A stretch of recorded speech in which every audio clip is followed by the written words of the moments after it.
And we are live. Welcome, everyone, back to the Sanctum Sanctorum. I am Widow Son, your host, as always. And it is a pleasure to be back with you. I apologize to everybody for the confusion with the stream today. I wasn't 100% sure if I was actually going to be able to do it today, but, some things occurred and it was able to work out. I'm just on a little bit later than normal. So hopefully people will start popping in here in just the next little bit. But right now I am joined by my good friend who now has chosen the moniker of Turd Ferguson. And we will call him TF for short. What's up, Justin? How are you, brother? You mean what's up, turd? Yeah, what's up, you turd sandwich? Well, at least I ain't. So, as you, yeah, that's true. That's true. We've already got a giant douche. We don't need another one. Well, we've got giant douche in the office, and turd sandwich actually is running this time again. They just got a new one. All right. So right now, as we are getting started, as you will see in the description, I have a big announcement for the show, and I am really, really excited to make this announcement. And I will go over it once again as more people start coming in. But I would like to officially announce that I have decided to bring on co-hosts of the Sanctum Sanctorum with me on a weekly basis on Saturdays. If we need to adjust the time on Saturdays and everything, we will do that accordingly. Hello, Sphinx. How are you? Thank you so much for coming in, and I hope you enjoyed the show today. And the other person who will be the other person who will be the co-host, unfortunately, is not here yet. Once I had said that I was going to have to cancel it today, I guess they made plans and everything. But I am here to officially announce the two co-hosts of the Sanctum Sanctorum with me are going to be none other than my good friend, Mr. Turd Ferguson here, aka Justin, and Stew Dog. And it is indeed an honor and a privilege to have both of them want to come on and do the show with me every week and play off each other and have the guests come on and everything like that. So I want to welcome both of them officially to the Sanctum Sanctorum team, and we promise, and I certainly promise, that we are going to do our best to keep you thoroughly entertained at all times. And Turd, thank you for agreeing to want to do the show with me. It made a lot of sense, because when you, Stew Dog, and I have just been on here just talking, and last weekend when we were talking after the show ended, we just clicked really, really well. And I'd been thinking about it, and it just made a lot of sense. Yeah, it does. I mean, even virtually, we're all in different locations, but we still can sit down and have a beer. Oh, yeah. A good formula to have for a podcast. Oh, absolutely. Video system series. Chilling and drinking. That's basically what it is. Yeah, I inspired. It was really funny last week when I inspired him to get some of his own yogurt. Oh, yeah, that is very true. And then we had the cider, the beer, and the yogurt. Yeah. It just sounds like the title of a really horrible book that would be turned into a really horrible movie starring Julia Roberts. Or Owen Wilson. Maybe both. Okay, let's cast this movie, shall we? Okay, all right. Owen Wilson and Julia Roberts are our leads. We got that. Okay, Julia Roberts, Owen Wilson. Do we want to? I would say that there needs to be at least a cameo by Matthew McConaughey. All right. That's what I love about these high school girls, man. I get older, they stay the same age. Yes, they do. Another one I think we should definitely have a cameo by Ryan Reynolds in at least a couple of spots. I think he should be the protagonist in the story.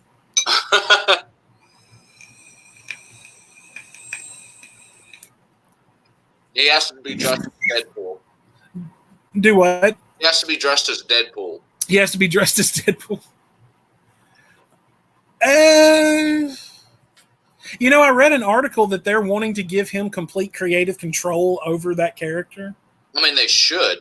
Of course they should. He basically wrote the script for the first one. And then he turned around. Honestly, I still have not seen the second one. I've been hearing so many mixed things about it. People tell me it's good. They tell me it sucks. And I'm like, well, I don't really know because the first one was phenomenal. So, yeah, I think a lot of people. The first one was so good, so revolutionary for a comic book movie. I mean, yeah, we've had Blade, which was an R-rated comic book movie, but that one was much more serious with kind of light moments of comedy, which in Blade Trinity, we got those light moments mostly because of Ryan Reynolds, who is now Deadpool. But we've had R-rated comic book movies. I think that the one that did it, though, is the fact that they stayed so true to the comics with Deadpool. Breaking the fourth wall. They kept everything bloody. They kept it R-rated. And my concern has been since Disney bought Fox, the head that was there when Disney bought Fox, he said, yeah, we're going to keep, I think it was Bob Iger. He said, we're going to keep Disney as, we're going to keep the Deadpool movies as Deadpool movies. They're going to stay rated R. Well, when he left, the new president is under no obligation to stick to that. So there are a lot of people who are worried because, you basically silence Deadpool to some extent. You ruin the whole appeal of it and of the character. And see, that's why I think that Disney needs to keep its grubby little paws off of everything. Because let's take stock here. They took over. They basically paid off George Lucas, who sold Star Wars for $4 billion. How much? $4 billion. Okay, but I'm sure he's still getting like royalties and stuff for, for the name and all of this. But once Disney put their grubby little paws on the Star Wars, I have refused to touch it because I'm like, anything that Disney touches turns to shit. Well, I will say Star Wars Rebels and The Mandalorian were great. I'm catching up on Star Wars Rebels right now, and the last season of the Clone Wars was awesome too. And Ahsoka Tano is my favorite character, bar none, from Star Wars, and I was stoked to see that they are bringing her into The Mandalorian as a live character, and I really wish they would have found a way to work her into the new saga, because that would have been really cool. Because for one, we would have gotten more stories about the species that she is, but we also too would have actually gotten to see Ahsoka, although that probably could have had some adverse consequences with the whole dynamic with Luke and Rey. But my biggest problem really with the new series that they did was that J.J. Abrams was not intending for Luke to be completely divorced from the Force. What J.J. Abrams wanted at the end of his first draft, until Mark Hamill came to him and was like, hey, you need to change this, was where Luke is lifting up 6 several-ton boulders, which, people who are familiar with the books knows that that's like one of the big things. Like if they could raise all of these really heavy stones, they were very attuned to the Force. Well, Luke is doing that effortlessly, and when Rey appeared to him, showing him holding his lightsaber, he turned around and the boulders are still floating. So not only was he not divorced from the Force, he was like the most attuned to it that he ever had been. So really, in J.J. Abrams' mind, it was not he was retreating or having guilt over Kylo Ren or anything. It was him going in search of what the true Force or something. Yeah. It was like, basically And so for him, if my understanding is correct for him, it was kind of like leading into where a lot of people who are familiar with the latter books in the extended universe are familiar with the fact that, you know, Luke gets super powerful, that they don't really walk this line between, they don't walk either light or dark, they find balance in the Force. Right. But see, the thing about it is like I said, you know, Disney gets its grubby little hands on everything. Like Pixar, Pixar used to be pretty much like an independent entity. Like, yes, they were doing movies alongside Disney, like Toy Story and Cars and things like that. But then Disney turns around and buys Pixar. So now they own Pixar. Then they decide, George Lucas, for some unknown reason, decides to sell off the Star Wars franchise to them. They pay him $4 billion. He's still getting royalties off of everything, but they're running it into the ground. Like within the last, let's say within like the last 4 years, how many Star Wars movies have come out? Too many, that's for sure. Exactly. That's my point. They are just mass producing these Star Wars movies just over and over and over again, and they're not giving the fans time to settle, is basically what my point is. It's like, okay, now I do know that, and I was watching something earlier, and I may be wrong on this. If you want to, if you want to Google and fact check me, that's fine. But I do know that during the Back to the Future franchise, now they were shooting multiple movies at once. Like they did the first one when they got to where they were going to do Back to the Future 2 and Back to the Future 3. They were pretty much like shooting, not necessarily simultaneously, but once one wrapped, they immediately started filming the other. And I believe that 2 and 3 came out within like 6 months of each other, possibly.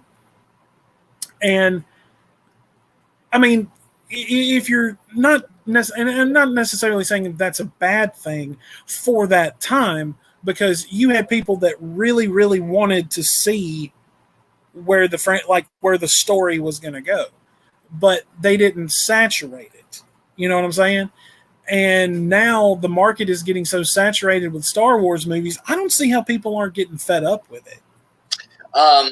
Some people are. I know one of my bosses, when Disney bought that out, and they said that basically the expanded universe is now Legends, that they don't count anything as canon, that unless it's like the actual films and TV shows. But they're leaving out things like Shadows of the Empire. Like I know Shadows of the Empire was actually a huge part of the actual universe and the storyline, like initially after the original 3 ended. Yeah. Well, they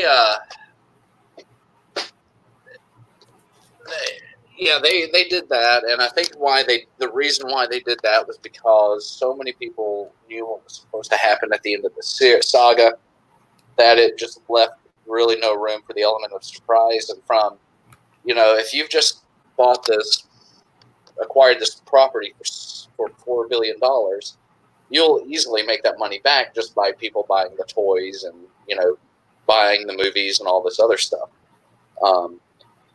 But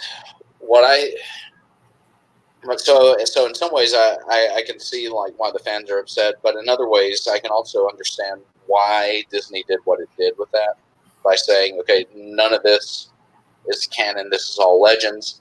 And now they're actually pulling heavily from Legends, because guess what? It turns out the fans really, really liked it. And going back on the Pixar thing, you could actually make the argument that Disney made Pixar better, because Pixar would not have been able to have the funding to do a Toy Story, which is what really put them over the edge.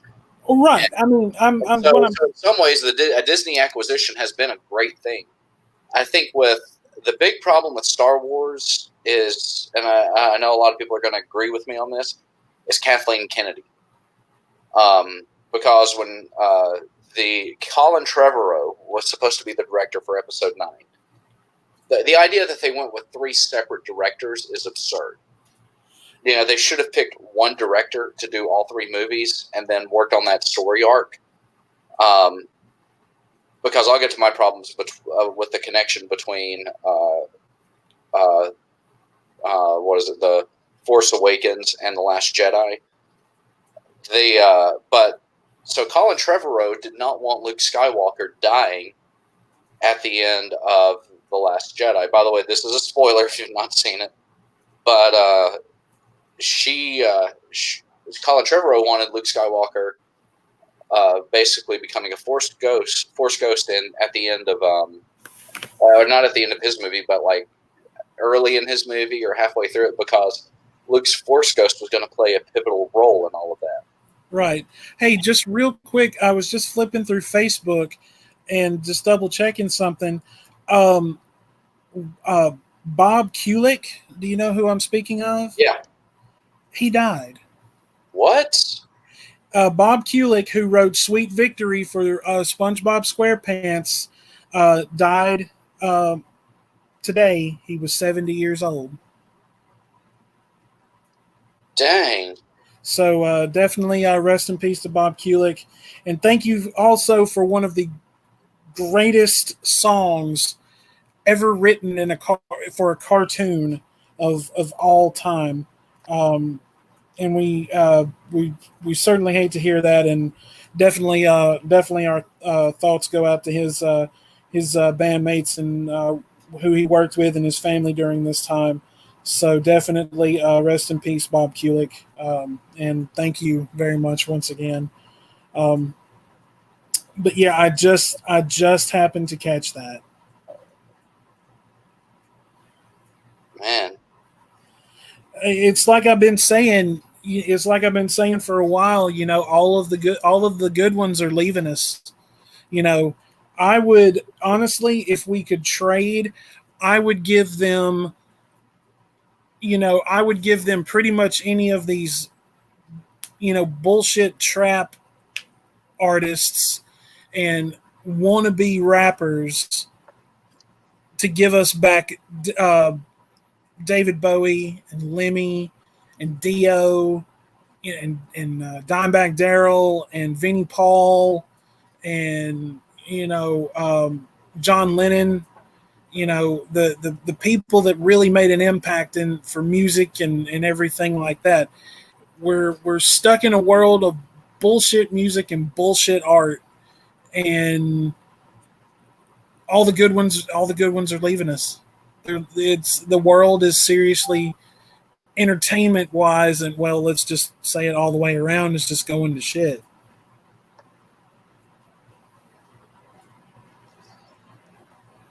Yeah. Well, yeah, we've been saying this. I mean, Eddie Trunk mentioned this on his show a couple of years back, that he was like, "We're about to stand that guy." He said we're about to hit a point where we're going to start losing these guys heavily, and it already happened. I think this is right after Jeff Hanneman had died. Oh God! Oh yeah, and Jeff Hanneman's another one. Man, I tell you what, if Lord, if you're listening, we will give you Tekashi 6ix9ine if you will give us Jeff Hanneman back. I think and if you will throw in Little Richard for free, we will also give you Kanye West. It's not really a good deal for him, though. No, but it may not be for him, but it'd be great for us. Yeah, Tekashi 6ix9ine. What's so funny, man, is that guy. I obviously don't listen to his music because I actually listen to talented musicians. Well, I actually my curiosity got the better of me one day, and I'm like, who is this douche? So I looked him up on YouTube and I listened to one song, and I was like, no. Just no. Oh yeah, I've only heard snippets of his music, and I'm just like, whoa, this is awful. His music is garbage. And I'm going, is his music really garbage, or is it because we're getting old? And the more I think about it, it's like, I have been open-minded enough to listen to appreciate and enjoy music from all genres. And hip-hop was one of those genres for me that I used to not really get into, but some of the new artists that some of the artists that I've gone back and listened to, and some of the guys who are coming out with, killer music like Killer Mike and Run the Jewels. I mean, those guys write some great music. Well, I go back and I go, no, it's not that I'm getting old. It's just that this guy really sucks at writing music. Yeah, I'll And that's for Tekashi, not Killer Mike. Killer Mike's awesome. Tekashi sucks. I'm more old school when it comes to stuff like that. Like, I would rather.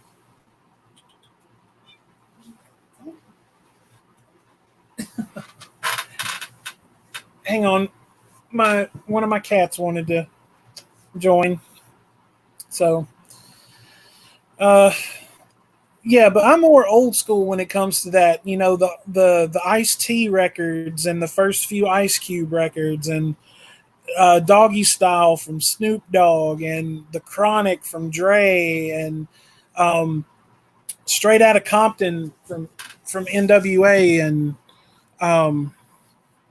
oh God, and then going back a little bit further, Sugar Hill Gang, and Grandmaster Flash, and all of that. That was real rap and hip hop. This shit that they're putting out today is it's garbage. It's not that we're getting older. It's not that we don't have taste. It's the fact that it's all garbage. It's absolutely all garbage.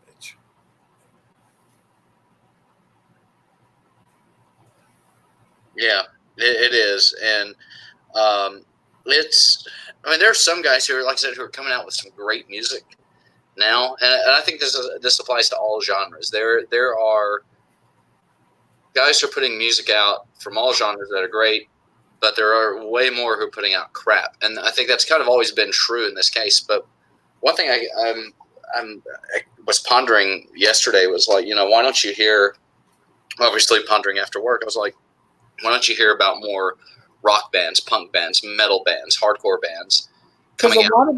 a lot of that stuff is trying to slip back into the underground where it was. Well, sorry, go on.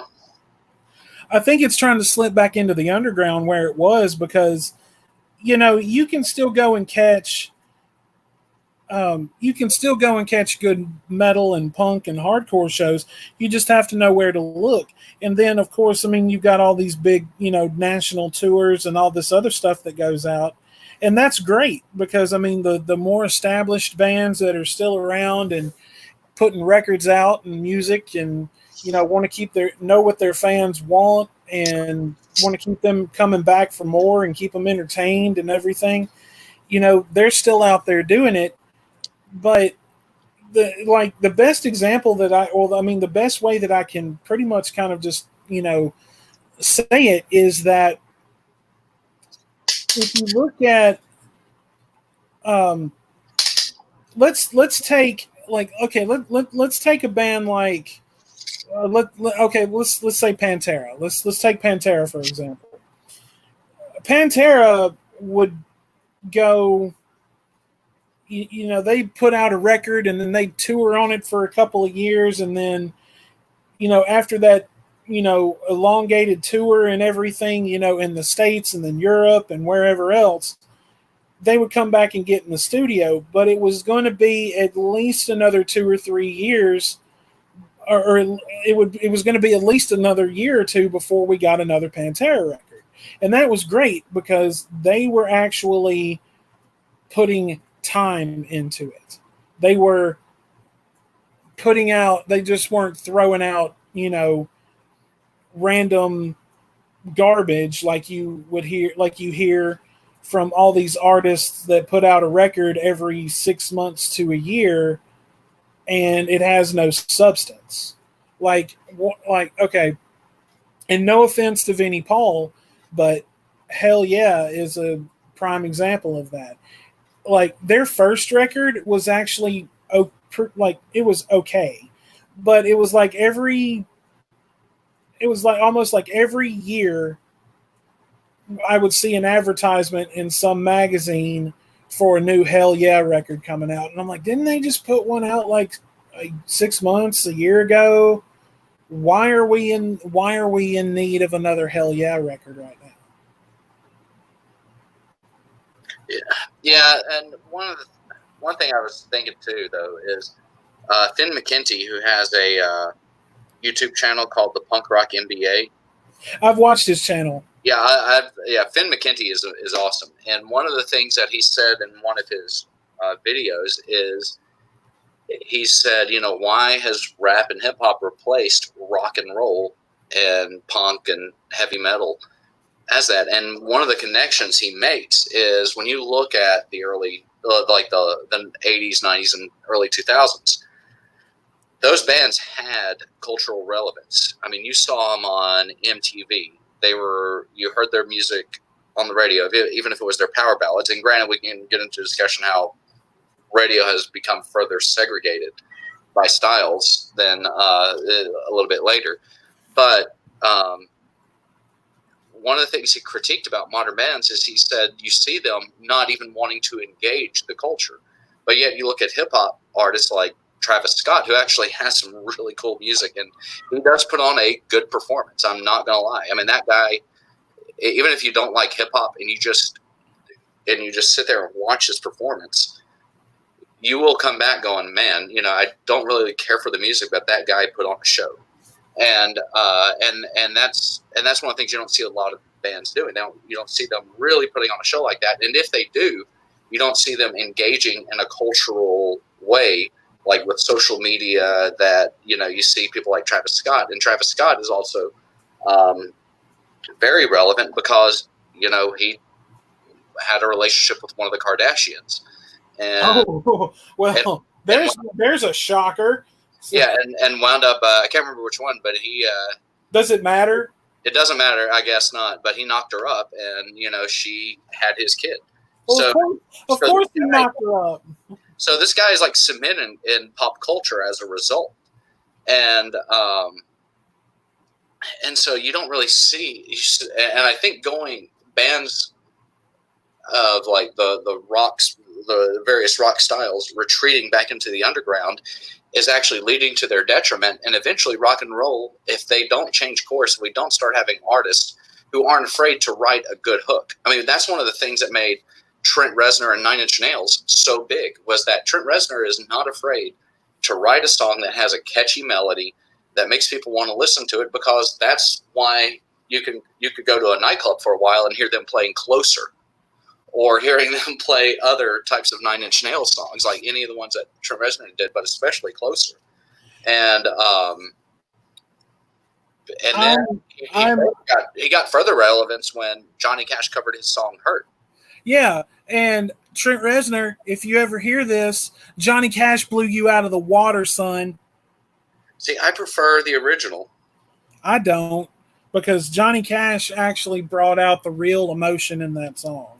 I don't think I think he brought out a different side. I think Trent Reznor still had real emotion, because when he wrote "Hurt," he was dealing with his own, heroin addiction. He was dealing with someone, as he wrote that song, as someone dealing with his demons while he was dealing with them. And Johnny Cash, when he sang it, it was like that same guy had aged, and he's looking back through a rearview mirror at all the past hurt he's caused. And so I think from that perspective, it's kind of like, I mean, it totally changed the perspective of it. But I think if you look at the two songs as, yes, they're the same song, they're sang in a story manner, told by the same guy, but at different points of his life, then you're like, okay, well, this is, what the Orthodox refer to as kind of like the journey of repentance. That, Trent Reznor's version is, despair, and then Johnny Cash's version is he's actually come to terms with everything and accepted it for what it is and made peace with himself. And so I think in that way, if you're like a lot of people, I think that's when people say Johnny Cash blew him out of the water, and Trent Reznor probably would actually agree with you on that. I mean, they're like, even the other guys from Nine Inch Nails, they were like, yeah, when Johnny Cash covered it, they were like, yeah, we're done with this. But I think that's the overall reason why is that Johnny Cash he did that video, and that video came out after he died. Yeah, and but see, I've never, to be honest with you, I've never really had much for Trent Reznor because I think he's an arrogant prick. And of course, he's in the music business. Huh? Of course he is. He's in the music business. Right, but at the same time, I mean, I think really one of the things that just really grinds my gears about him is the fact that he's not humble about it. Like he's just in it to me, I think he's just in it to make money. And at one point, yes, he may have been relatively talented and had a good start, but honestly I think he was just like when he signed Marilyn Manson, that was one of the most brilliant things that he could have done, but then he ended up screwing him over, and now Manson puts out all his own music, which I think is an incredible idea. And Manson is always consistently reinventing himself, just like David Bowie used to do, which I have actually read,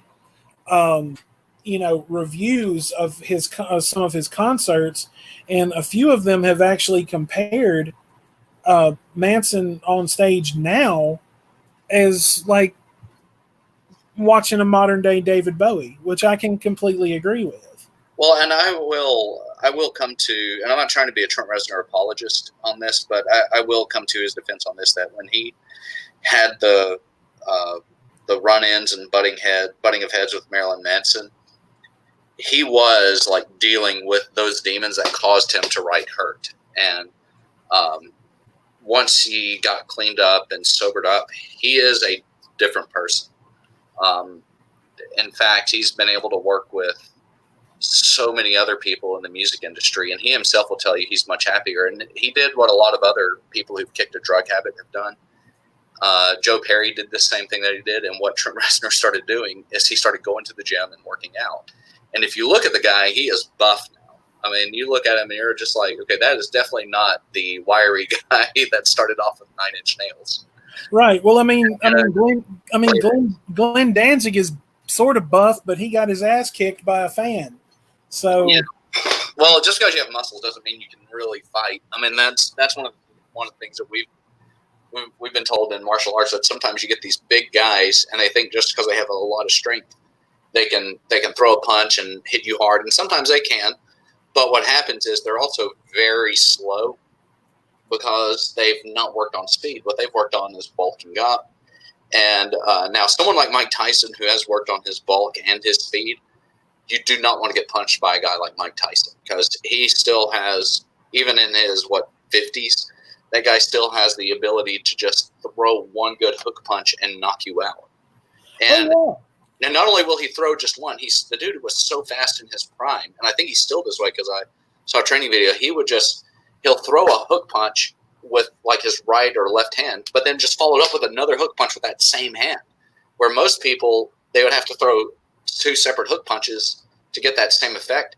He just goes like bam, bam, and that takes an incredible amount of speed, because he's not like pulling it back halfway and then cheating himself on that. He hits you and then pulls it back fully and decks you, and you're just like, that he's rung quite a few bells as a result. Right, but going back to what we were talking about, though, I'm just like, okay, I know that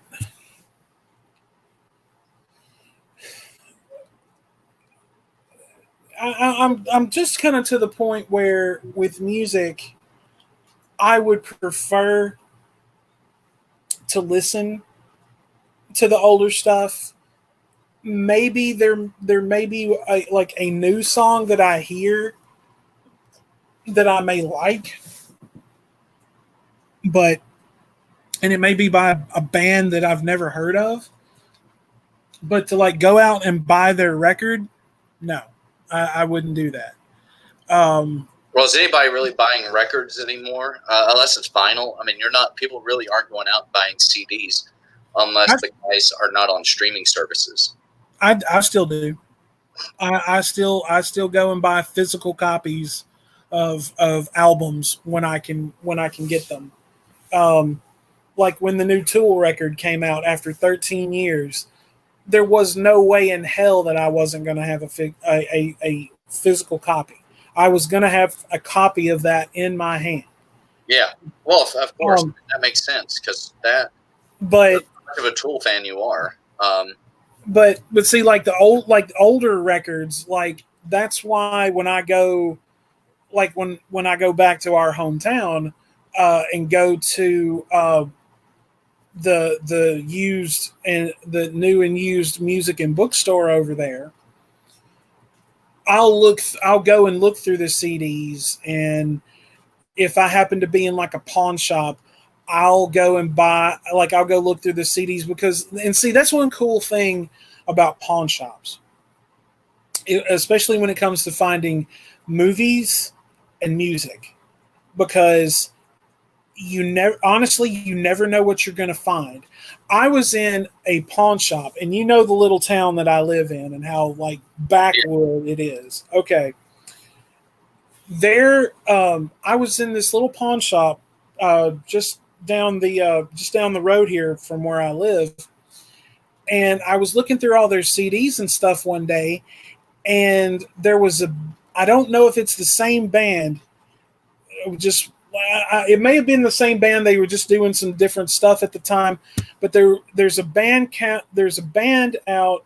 I don't know if they're still together. They're called Tiamat, and Tiamat put out an album a long time ago called I think it's called A Different Type of Slumber.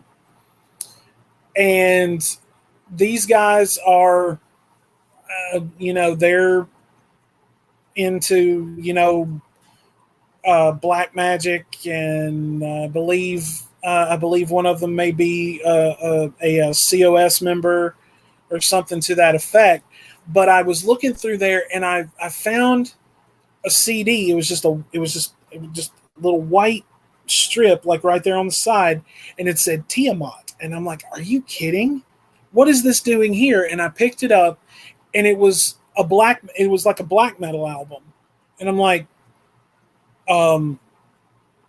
okay. What is this doing in a pawn shop in a little podunk town in the middle of nowhere? And I bought it. I had to. I'm like, I can't let this sit here, because it's going to sit here and until like the guy who runs the place either like throws all this stuff away, or it just like fades into obscurity. And it was only like $2, and I bought it. Like, I got to get this out of here, But anytime I go into a pawn shop and I find a record that I had back when I was in high school, or even in college, or one that I knew that I had picked up at some point, and I don't have it anymore, and I find it in a pawn shop for like next to nothing, hell yeah, I'm gonna buy it. Oh yeah. Yeah, I mean, yeah, that's something I get, but I mean, a lot of places no longer have an actual dedicated CD section. Like Best Buy got rid of theirs in a lot of places, and I think that's sad, because I mean, you and I grew up in the era where you had Blockbuster, Hollywood Video, and there was something about going to the video store and going, like, you'd go pick a movie out, and you knew that if you didn't go immediately after work or right after class, right after school, to go pick up a video, to pick up the movie you wanted to watch, they were all going to be gone. Right, so, yeah, like the new release wall and everything like that. And see, that's why I always supported local video stores, is because those are the hidden gems. Because what's everybody going to do?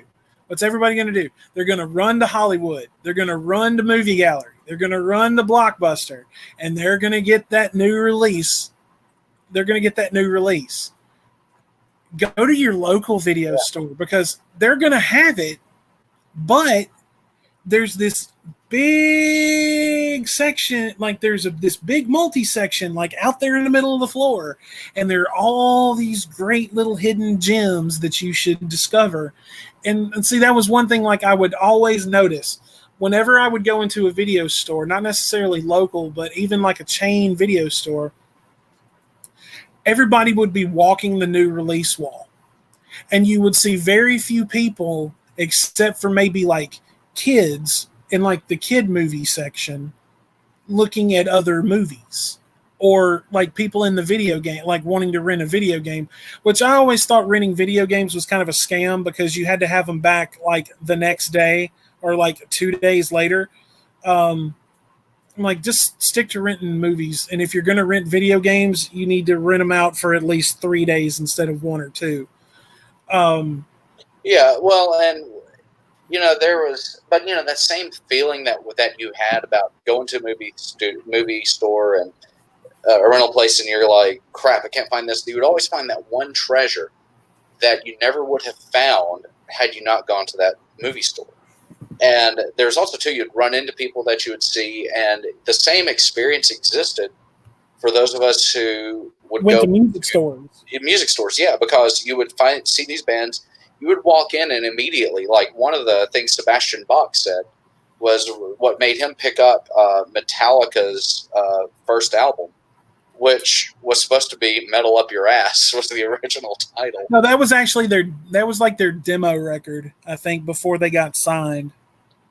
Yeah, and but he said that he turned over that album and saw their picture. He was like, "These are the ugliest dudes I've ever seen. I have to buy this album."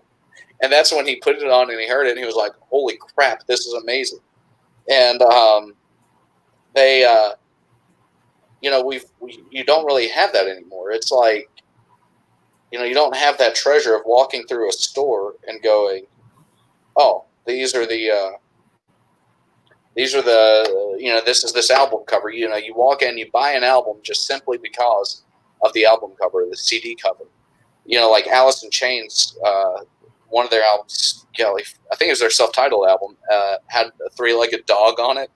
No, that was one of their EPs that was later. I think their first one was like their first like big record was Facelift. Yeah. Because Facelift had like that multicolored, really trippy, psychedelic look to it. Yeah, that was their self-titled album. The one with the 3-legged dog on it. Yeah, but that one didn't come until later, though. Yeah, they had Facelift, but Facelift was their first one. But I get what you're saying, because you look at album covers like the one with the 3-legged dog, the Sap EP. Take it back a little bit further and look at bands like, I honestly could go into like some independently owned music store and that's actually and properly like multi-sectioned off, and I could find something that I've never heard of. If it's got like a really like just unbelievably strange or cool looking album cover, and I know that it's not like mainstream or something, I'm gonna buy it. I'm like, you know what? I'm gonna take a chance. I'm gonna buy it. So I kind of have that Sebastian Bach moment. Yeah. Every so often.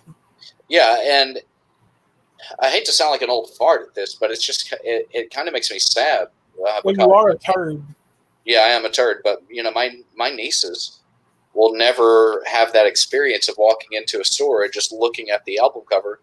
Now, granted, one niece that I've been able, like my oldest niece, I've spent a lot of time with her, and we were riding. Let's see, our tradition is every Black Friday, I spend that day with her. Like you ride around and make fun of people.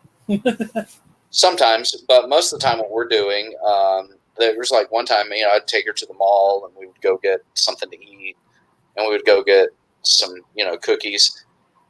And I realized too, for me, one of the reasons why I do this with her is she will be 12 this year. And so this is probably my last year to have where she stops thinking the adults are cool. And so this is probably my last year. This year is coming up, probably my last year with her, to be able to take her out, go get her some food, have us go eat. And one of the things that we do is, because the traffic is so bad where she lives on this day, I was driving a truck one time. I put Rush on, and every time she got in my truck after that, this was about about 7 years ago. She got in my truck and she was like, "I want to listen to Rush." Wow. And every time she got in my truck after that, she was, "I want to listen to Rush. Let's listen to Rush." And so I put on a new Rush album, and they're my favorite band. And then after that, I started introducing her to Megadeth and all these other bands, and she loves it. So that right there is a really good. That's like, music has been like a bonding experience for that, and for me and her. And I wish I could take her into a record store. Like, I wish they still had them up. Like, I wish they still had, I can't remember the big one that they had in our hometown, but I still wish I could take her. That was FYE. FYE. I really wish I could take her to FYE on one of those days and just have us go look at album covers. Go, "Hey, wait, check this section out." Because one of the things I did have to say, Tool was right on. And I have to say that I support them for the delay in releasing everything to streaming. And they finally released it all to streaming when they had their arms twisted. But they didn't necessarily have their arms twisted. What it was, I think, is... No, they didn't have their arms twisted by anybody in particular, but what it was is because if... Go ahead, I'm sorry. I was saying that the way our culture has moved, and that the way that they've moved towards streaming, and that has become the standard, that did twist their arms to release it to streaming. Yeah, to an extent, yes, but also let's take stock here. 13 years for a new record. We get the first single off of the record, I think, 2 weeks before the record actually comes out. The day before, and see, normally, and it was one thing that I always really liked about Tool. They had a sense of humor, and they liked to screw with their fans. And so they would release like false release dates or false album, track lists, or false record names or something like that, just to try to throw people off. That's awesome. This time around, they didn't do that. Yeah. They knew that their fans were chomping at the bit for their new record. And the day before, but here's the thing. Tool fans waited 13 years for a new record. We're going to get it on August the 30th. Okay. I think it was a week or 2 weeks before the album drops, we get the single of Fear Inoculum. Yeah. This album is an awesome album, by the way. Oh, it's amazing. Like, I've heard so many. Okay. And this is my favorite. This has been my favorite thing to hear from people who don't like the new record. They're like, it doesn't sound like Tool. Of course it doesn't, because Tool, every record is different. Every record is its own little universe, and it's all going to be different. It's never going to be the same formula. So for you to sit there and say this doesn't sound like Tool, you're an idiot. You obviously didn't pay attention. You haven't obviously been paying attention since Opiate came out and all of that. But here's my thing about all of it. Once again, like I said, okay, waited 13 years for the new record.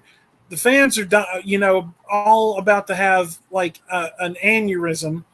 So a week or 2 weeks before that, they released the single of Fear Inoculum.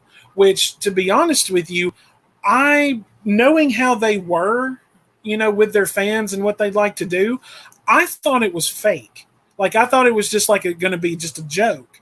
And then I listened to it and I'm like, no, that's Maynard. No, that's Justin Chandler. That's Danny Carey. That's Adam Jones.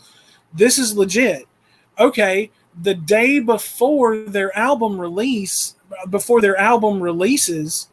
I think it was the day before, they released everything to stream. They released, I think that's right. Wasn't it the day before? Yeah, that they released everything to streaming. Yeah. Okay, the day before their album comes out, they release everything to streaming services. Every single one of their albums jumps to number 1 on streaming services in no time. And then the next day, Fear Inoculum drops. Well, and it was, so I don't really think that I don't necessarily think that it was an arm twist. What I think really what it was is they knew that their fans had waited long enough, and I think that they really wanted to actually do something for them this time around because, I mean, let's face it. I mean, if you're a humongous Tool fan, if you're a big Tool fan, then, you're going to be like, okay, here gotta wait a few more days for the new record to come out. Holy crap, here's the first single from it. Wait, they're releasing everything on stream? Okay, and then the next day you get the new record. I think what they really wanted to do was they wanted to do something for their fans. It wasn't an arm twist. It was just something that I think they wanted to do it just to be like, hey, look, sorry about the long wait. We do appreciate you and thank you for being patient and supporting us. I think that's basically more along the lines of what it was. It could be both though too, because I mean, let's face it, the world has moved to such a way that most people are simply not buying physical copies. Now, granted, a Tool fan will, because that's what Tool fans are used to. And one of the reasons why Tool held out for so long is that they were like, the songs are meant to be heard in a specific order, and the artwork goes along with the music. But when someone pointed out to Maynard and the rest of the band, they said, well, you don't play your songs the same order in the concert, and on top of that, you don't have the artwork with it. And when that clicked for Maynard, he was like, oh yeah, they're right. And that's when they decided to release it, because they realized that they were kind of violating that principle in themselves in the concerts. But one thing I will say that my favorite thing about the new Tool album, and I've never really been a big fan of Tool, so when I am actually saying that this is a great album by Tool, you know how much I really enjoyed it. I think the best thing that came out about the Tool album was not the tour, was not the new album, was not everything being released to streaming services. It was the fact that this metal band that started in the 90s knocked Taylor Swift and Lana Del Rey out of the top spot for about a week or two. And the utter meltdown that Taylor Swift and Lana Del Rey fans had on Twitter was hilarious, because it was just one of those things that I don't know if you saw any of it, but it was hilarious, man. They were like, who is this dad band from the 90s? No one's even heard of them. Who is Tool? And all the metal fans and Tool fans are going, yeah, you got a lot to learn, Missy. Right. And see, that was a huge, that was just absolutely hilarious to me to see that she was just like, wham, I'm not number 1 anymore. Wham. Like, well, the fact that you actually think that you're talented in any way is, mind-boggling, because you write songs about all these guys that you're dating. Well, the artist didn't care that Tool beat them that week during their debut week. They didn't care because both. He cared. No, they really didn't, because they knew that they were going to come back, in a couple of weeks when all the Tool fans had bought up all the albums and done everything they were going to do. And but what was so funny about that to me is that the artists themselves, they honestly it didn't really bother them that much, because they knew that they weren't going to be able to win against somebody as legendary as that. Because when you're in the music business, you tend to know who your quote unquote competition is. And a lot of these people, it's kind of like, if a lot of the pop artists, what most people don't realize is a lot of the pop artists love listening to rock and roll and heavy metal. And there are a lot of country artists and a lot of pop acts who are huge fans of Tool. And but here's my question: Swift is actually admitted to listening to a lot of metal, and so so for her to lose to Tool that week, she was still number 2. Right. See, here's my question. If all these people were supposedly listening to like metal and everything before they started making the kind of music they make now, why not just make rock or metal? I don't know. There are some people like, okay, so there was that's a good question, but there was a show that Johnny Resnick of the Goo Goo Dolls used to air on Sirius XM on their volume channel. And he had Rob Thomas, Matchbox 20, on the show. And those two guys were fun to listen to. And I am not a fan of either band. But I do like to listen to other guys and see what they have to say. And both of them said that when they both had older sisters when they were brought up, and their sisters were listening to all these pop acts. Well, when they started getting into music and discovering their own musical identity, that's when they started getting into Kiss. They got into like Iron Maiden. They got into Metallica and all these other bands. But then when they started writing, none of their music, like the music that's naturally flowed out of them from the time, because of the background they had when they were kids, just naturally flowed out and became pop music. And, a lot of times they did try to write rock and metal, and it just wasn't as good objectively as their pop music. So they were like, okay, well then we're going to keep writing pop music. And that's what they do. And I've got another friend, he was in a band here. And when they started off, their band was more along the lines of pop punk. But they slowly, as they matured, graduated, and moved more towards a pop sound. That's what eventually landed them their big record deal. And his whole attitude was, people just simply aren't listening to the music we started off with anymore. So they were like, we either change with the times or we move on. And that was... And granted, he was on a Christian music label that is now owned by one of the majors. But his defense of it was like, yeah, I like writing that music. I can write it. I love playing it. It's fun to play. I love going to those shows. But he said ultimately it came down to an issue of, if I want to keep doing this for a living, I have to produce, most of my effort has to be towards pop and country, because that is what is making money right now. Pop, country, and hip hop. And coming back to what we were saying earlier, coming full circle, if rock and metal want to be culturally relevant, they're going to have to engage the culture. And that's something you see pop, country, and hip hop doing that rock and metal seems to have retreated from. Back in the 2000s, they were everywhere. They were on MTV. They were doing everything you could, and now they barely do any social media. Well, right, but see, here's the thing about that. If you really, really want to kind of just point a finger at something, it was the fact that MTV moved away from legitimate music, from showing actual legitimate music. They moved away from music in general. Right, and they've basically just become a reality TV network, just pretty much like everything else. But here's my point. You're talking about like not being like culturally relevant and all this other kind of stuff. A lot of bands, and this was before I got kicked off of Twitter again, I would follow Down and Housecore Records, Tool, Hatebreed, all these great bands that I love, and they would post on Twitter pretty regularly just kind of keeping stuff, hey, what's, this is going on. Hey, we're going on tour. Hey, here's the tour dates. Da da da da da. Hey, here's the new merch. We're having a percentage off sale for old merch, and if you buy this, you get this for free or a discount off of a new shirt or something like that. They're doing it, but they're doing it on their own terms.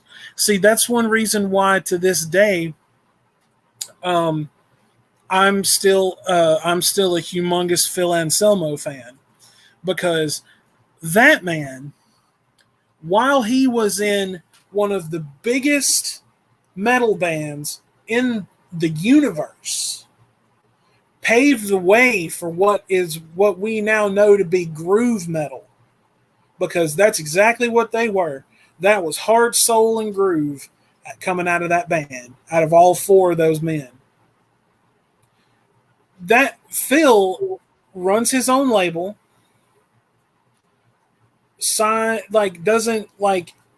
he's not signing every, Tom, Dick, and Harry that sends him a demo tape. He releases his own music on his label, on his terms. He releases, underground bands that, can get to go and tour with bigger names and stuff like that. And he's doing it on his own terms, the way he wants to do it. He's still making money, but he's still keeping it relevant because he's doing it on his own terms. And I think that's one thing that a lot of people don't realize, is that when you see a band from back in the day, let's take Metallica. But he still had to. Phil Anselmo and everybody still had to play the game a little bit to get to the point to where they could play by their own rules. Oh, yeah. Start out the gate playing by your own rules. You kind of have to game the system a little bit. Oh, yeah.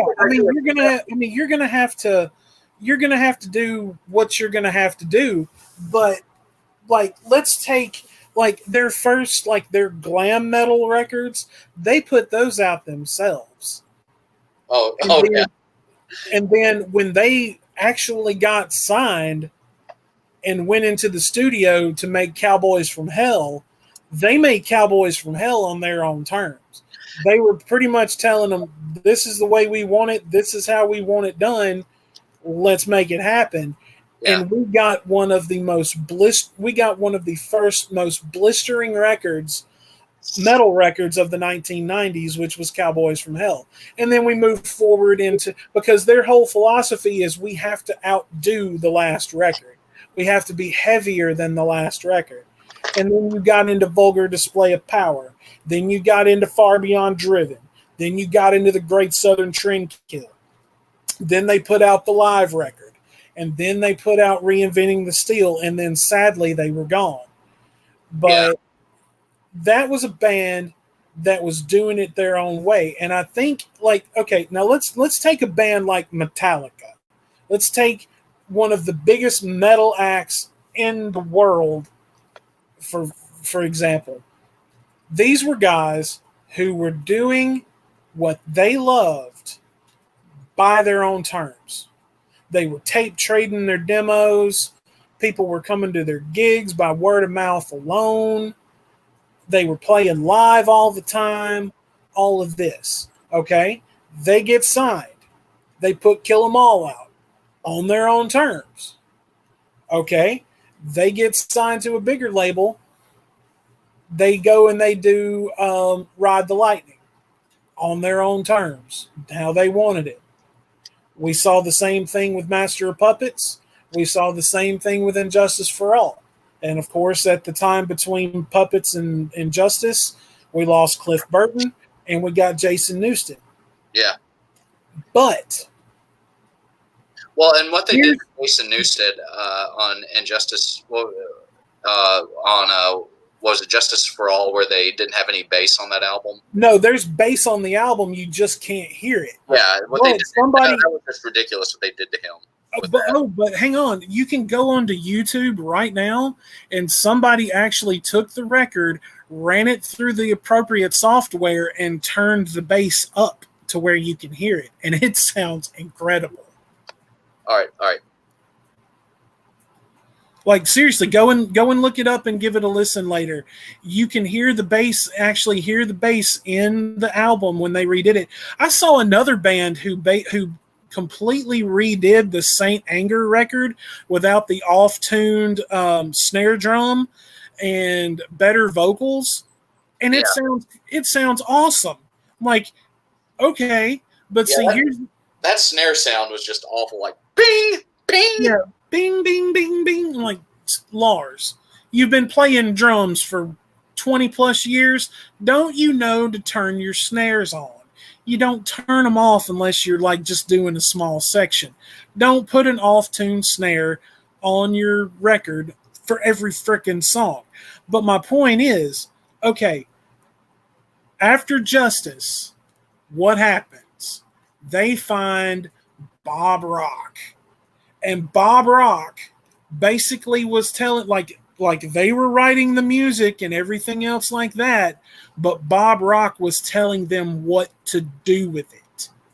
If Metallica had not met Bob Rock, I can guarantee you right now they would still be as successful as they are now, but their albums would not have gone to shit. Oh yeah. Well, I mean, Bob Rock is the downfall of Metallica, and I will stand by that statement until I am dead and gone.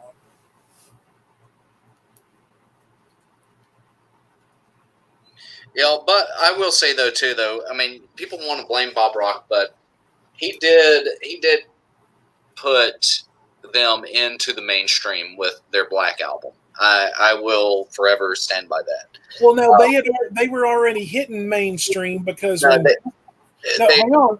they were, but they didn't go over the edge and become like acceptable. I mean, you can hear. I mean, there's a reason why Enter Sandman is technically a pop song now, quote unquote. I'm so tired of that song. I can't honestly. I can't even listen to it much anymore.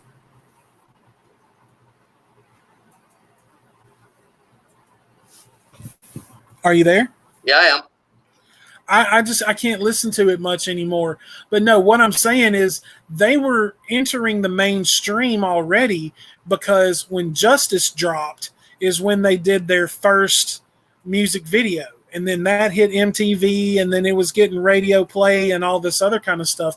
They could have still been doing everything by their own terms, but the only thing is they were listening to Bob Rock.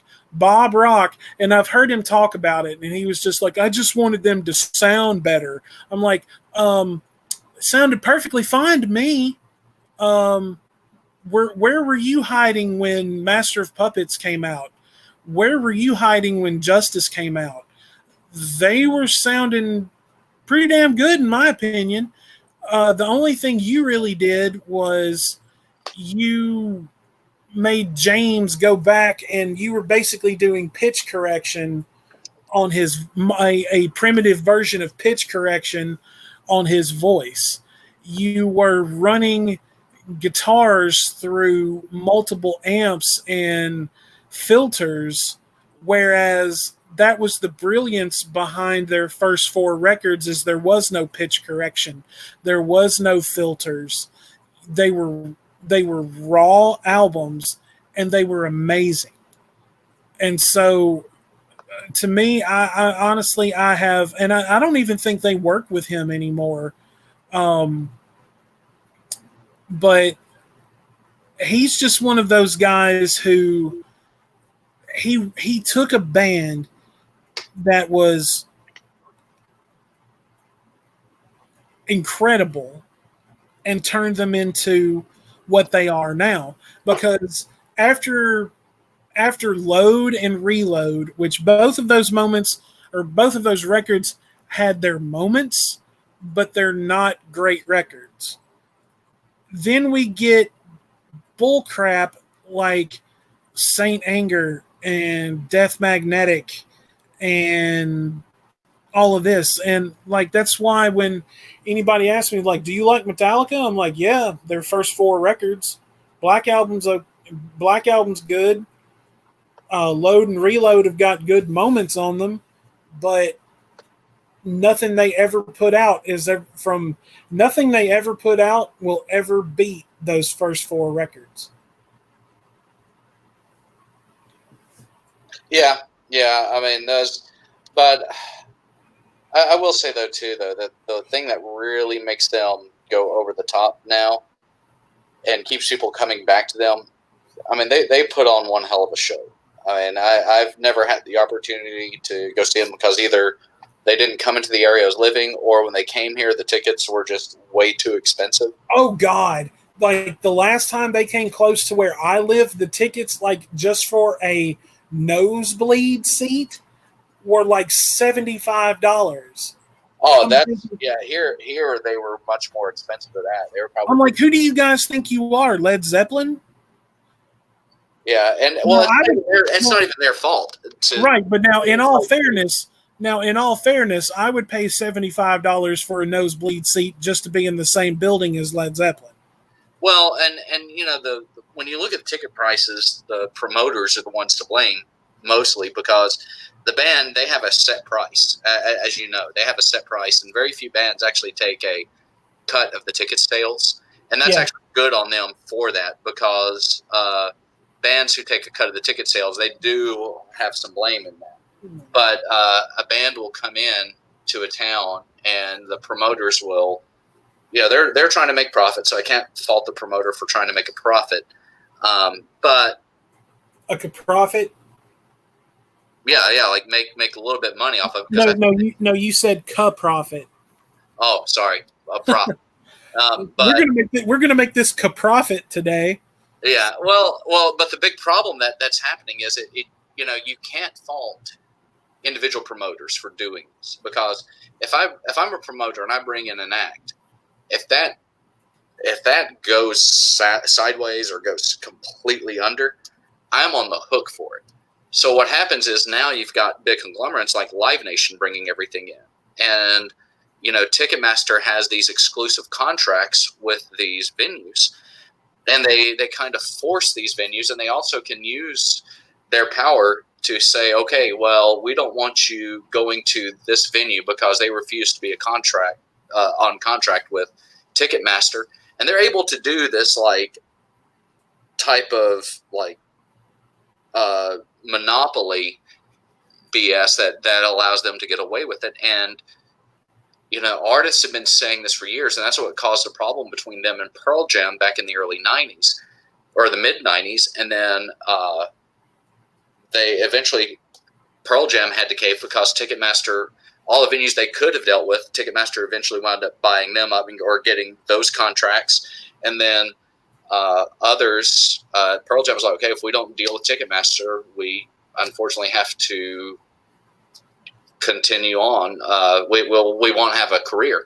And then, Dave Grohl, to his credit, when the Foo Fighters came to town a few years ago, they kept telling Dave to get closer, that the time's wrapping up, and they had a timer off to the side of the stage, and he kept looking, I think, at the stage trying to go, look, I know how much time we've got. He intentionally carried the concert over by a lot because he knew that would be extra money that Ticketmaster would have to fork over to the venue. And he did it because he was like, the promoter's not on the hook for it, my band's not on the hook for it, and he did it to intentionally screw Ticketmaster. Oh, I would have done the same thing. Yeah. Well, hey, I got to run to the bathroom. I'll be right back. Okay, no problem. Well, guys, I can see that we don't have any viewers at the time, and I do apologize for everyone who will be listening to this later that the schedule was a little off today, but we will be back on schedule next Saturday, and next Saturday, very, very special guest. I'm not going to spoil the surprise for next Saturday's show, but let's just say that this is someone who has been on YouTube for quite a while, works very hard, along with a lot of other people to make a difference. And so it's going to be a privilege to have him come on the Sanctum Sanctorum with me and Terry Ferguson and Stu Dog. And Stu Dog, if you get a chance to listen to this, man, I'm really looking forward to working with you. And I'm sorry that the scheduling and everything for today was a little wonky, but I hope you are having a good day and you're not drinking too much beer and cider. But if you are, hey, that's perfectly fine. That's just what us Irish and Scots people do, is we like to drink. So, but other than that, really, I'm still working on a few more guests. Going to be having a brother of mine come on, hopefully within the next couple of weeks. I need to get back in contact with him and see when he's available. Have him come on for a couple of hours and discuss philosophy. His book that he put out a couple of years ago, which is an amazing read. And of course, once he comes on the show, I'll make sure to make a link available to where you can purchase the book and everything to that effect. But yeah, and once again, I know I say this every week that I do the show, guys. I want to thank you so much for all the support that you have been showing me. The subs to my channel, the likes on my videos, just even the views. That all means a lot to me, and I really, really appreciate it. And with my two new co-hosts, I'm going to continue. I'm going to make sure that we put out good content for everybody that makes you think, that makes you laugh, that makes you want to ask questions about certain things. And I'm always going to make sure that this is a place where if you're watching live or you go back and you listen to it later, if you've got questions for the guest that I had on and you didn't get to listen, leave the question in the comment section below, and I can pass on the questions to the guest later on, and I can get you a reply, and I will post it in the comment section of the same video, or I will be sure to read the response on the next show. So don't feel don't feel like you're going to miss out on anything. I'm going to always make sure that everybody stays in tune with what's going on here, because to be honest with you guys, this is something that I have really, really grown to enjoy over the last several weeks. I've had the privilege of having some great people on and that have influenced me to really put forth effort into the channel. And for that, I will always be eternally grateful to them. But yes, next Saturday, I'm going to have a big guest coming on. Not going to say who it is. You'll just have to wait until I post everything up for the show next week, and which I will be doing that. I'm going to get in contact with them on Wednesday, and I'll be putting up the reminder and everything next Thursday. So next Saturday, 2 p.m., tune into the Sanctum Sanctorum, and unless anything changes with the guest schedule, we're going to have them on. If anything changes or if anything is going to happen, I'll make sure to post it in my Discord if you're a member of my Discord. And anyone who is a member of the Discord who has been passing, my videos and everything around, I will make sure to get all the information to you in a timely fashion so we can make sure that everything is set and ready to go for next week. And I was really hoping that Stu Dog would have popped in at some point, but I'm sure he's busy. But Stu Dog, once again, because I know you'll go back and listen to it, listen to this, I want to officially welcome you as one of the co-hosts here on the Sanctum Sanctorum, along with my good friend TF there. And I'm back, by the way. I've been here for a couple minutes, letting you. Right, I saw you were unmuted. Just thank you for not taking us along to the bathroom with you, because that would be awkward and wrong. So, but Stu Dog, yes, welcome, and TF and I, we really look forward to doing shows with you and seeing where we can take this, man. To the only way to go is up at this point. So, at some point, can we talk about pro wrestling? Oh yeah, that's right. You told me you were watching. You were watching something about it. Were you watching the Dark Side of the Ring? Yes, series? I was. Yes. I was. Did you watch the 2-part Benoit episode? I did. Those are the first two I watched.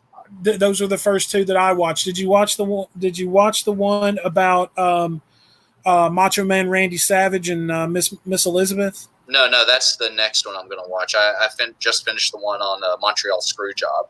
Oh man! And one thing I will say is, Scott Hall thinks that everybody was in on it, but I'm looking at it like Bret Hart has been consistent. He's in everything. Bret Hart has been very consistent in everything that he's done and said, especially about that incident. Right, and that is why he is the best there is, the best there was, and the best there ever will be. Yeah. But while I like Bret Hart, there will never be a more prolific, like a more amazingly charismatic person as the Nature Boy Ric Flair. Yeah. There's the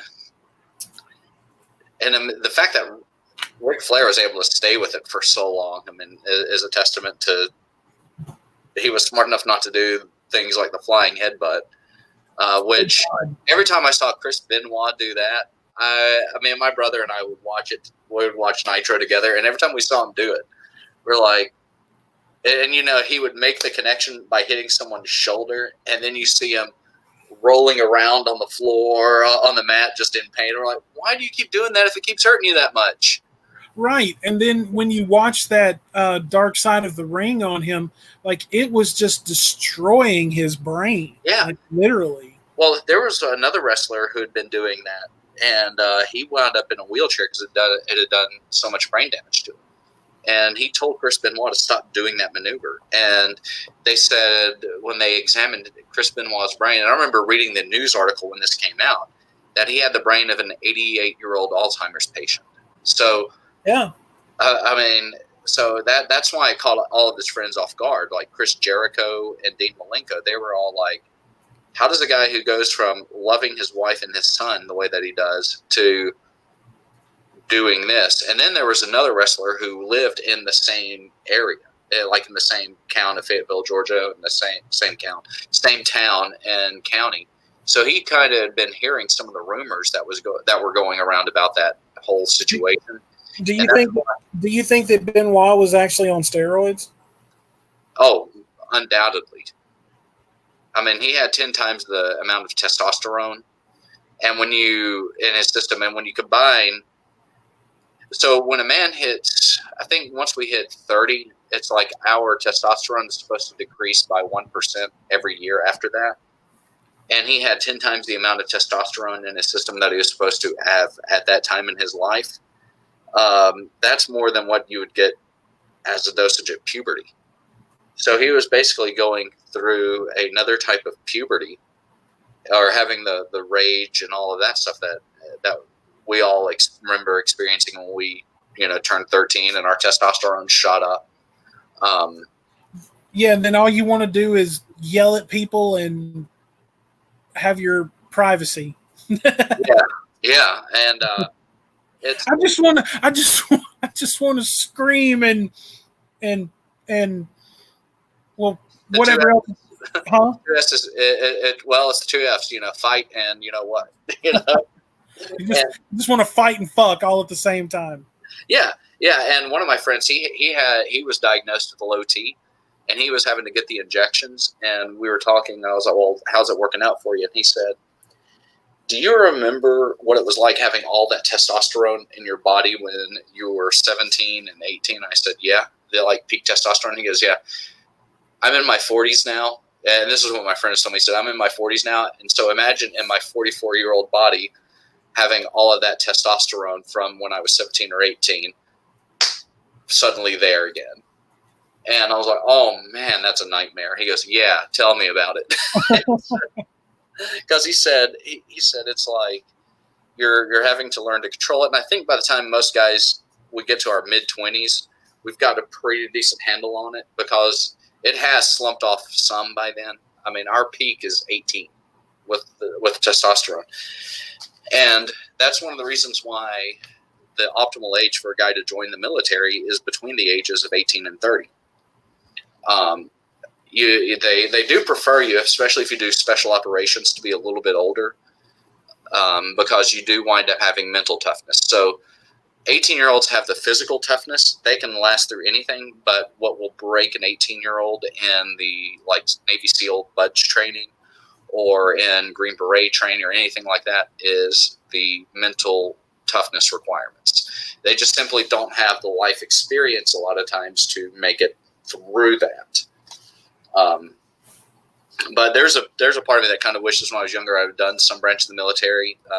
And if I really wanted to go special ops, I probably would have been talking to the Marines or something and gone recon, because I feel like if you can survive Marine boot camp, the odds are stacked in your favor to actually surviving Marine special ops training and through the selection. But Yeah.